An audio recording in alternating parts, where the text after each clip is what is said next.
Assalamualaikum warahmatullahi wabarakatuh. Akkam jirtan hordoftoota viidiyoora nagaa fayyaa jirtanii. Har'allee aappii bareedaa tokko isinii qabadhee dhufee jira. Aappiin kun maal jechuun keessan isin oolu? Moobaayiliin keessan safurii namaatu narraa tuqettee yoo ati biraa deemtellee namatu biraa tuqe narraa tuqettee yaaddeen jechuudha. Aappii kana buufannaan footoo, viidiyoo hunda isaatu jechuudha. Bakka tokkotti qulfii itti godhattan wooma jawwaala keetii moobaayila keetii irra ta'e hunda jechuudha. Qulfii itti godhattaa akka nam tokko si jalaan ilaalle jechuudha. Okay. Aappii kana keessuma dhahinee waliin haa ilaallu. Aappiin kun isa kana hoggaa dura bantan akkanatti banama. Sorry beeksisaa dhufe ani amma itti godhadheetiin jira waan ta'eef aappii kana eessa akka argattan walumaan deemnee ilaalla. Gara boodaatti deebina kaan. Okay. Pilaastorii keessan keessa seentaniiti gubbaa kanarratti jechuudha.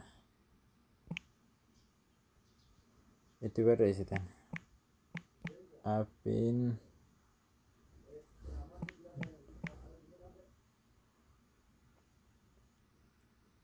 hoggaa isin itti barreessitan akka kanatti isinii dhufa irra ol harkiftan jechuudha. Hedduu jira waan ta'eef irra ol harkiftanii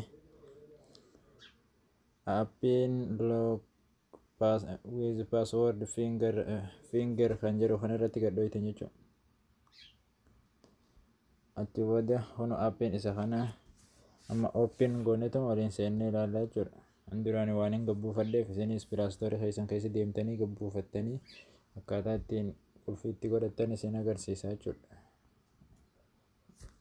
Ani amma duraaniin itti godhee jiru waan ta'eef amma kun asirratti mallattoo qulfii bakka qulfii qabdatan irratti gattoo hin obbu takkaaf baaka jettan beeksisaa dhufee obbu takka baaka jettan irraa duuba deebitanii. Okay, anama gaalarii qofa irratti hin bane waan ta'eef bakka suuraan hin jirtu qofa irratti hin bane amma keessa deemeetiin banee isin agarsiisaa jechuudha. Feesbuukii kiyyaallee akkaataa ittiin namni seenee ilaaluu hin dandeenye jechuudha. Iimoollee, Instagram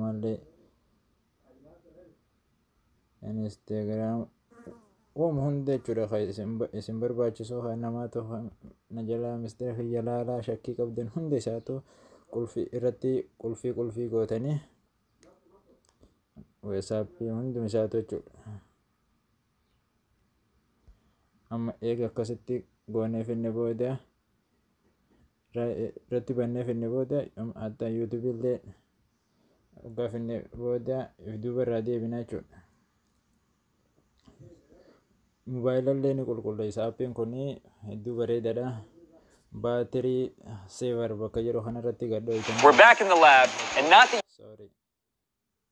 Ani amma waan hin duraan keessa haqee jiruu fi akkasitti naan fiduu duraanin keessa haqeem. Amma asirratti yoo gadhooytan waan banachuu barbaaddan as keessaa illee kan isin barbaachise anama garuu nama barbaachisu waan ta'eef akka kanatti barnaamaja keessaa barbaaddan aappii barbaaddan itti permiishina kana open gootanii jechuudha. Okay, amma inni bira miseenjera yoo barbaaddan illee bakka miseenjer sakuriitii bakka jedhu kanarratti yeroo takkaaf gadi tuqxanii jechuudha. As keessaa miseenjera qofa barbaaddaniituma amma hundarratti duraan waan hin dheef irraa kaaftan jechuudha. Akka kanatti irraa kaaftanii kanarraa itti kanarraa kaaftan.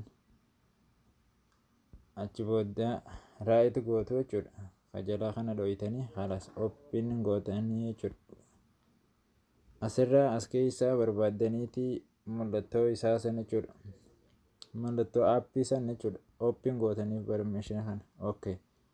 Halas irraa duuba deebitan jechuudha. Amma kana booda amma keessaa baanetti kareefuun tana hunda isaa qulfiitti goone san dhahineeti ilaallaa walumaan jechuudha. Fakkeenyaaf feesbuuk irratti gadhooyna honoora feesbuukiin kiyya qulfiidha jechuudha. Namni biraa ilaaluu hin danda'u jechuudha.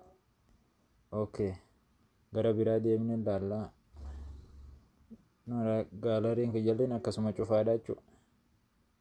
yuutuubii isdhaynee laallaa reefun tana waliin cufne waan ta'eef kunoo yuutuubiileen akkasuma jechuudha. Hundi isaa akkasittiin cufattanii yoo nama abbaa barbaadde bira keessanii deemtan mistira keessan nam tokko isin jalaa hin ilaalu jechuudha. Kanaafuu warreen maatii naaf hin ta'in jirtan sabiskiraayib godhaa, wanta akka isin hin kafalchiisu laayik sabiskiraayib godhaa. Guyyaa guyyaatti waan bareedduu waan hin arge isin biraan hin ga'a. Hanga dhumatti viidiyoo kana ilaalaa. Na faana bu'aan isiniin jira. Galatooma.